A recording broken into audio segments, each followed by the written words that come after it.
Tegemist oli siis uuringuga, mis on üks suurematest, kus OpenAI on jaganud enda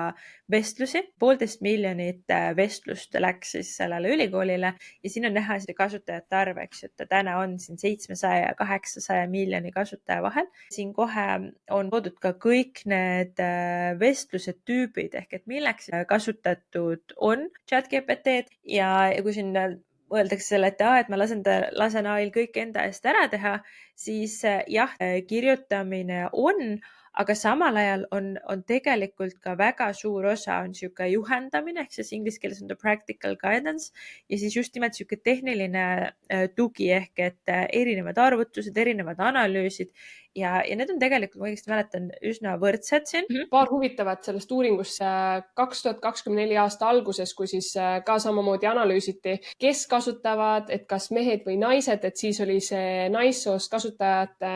nimede kasutus 37% juures, aga tegelikult 2025 aasta suveks on see tõusnud juba üle poole, et 52% on naisi, et see näitab ka seda, et see tehnoloogiameelsus erinevus võib-olla meeste ja naiste vahel, et see on kiiresti nagu kadumas.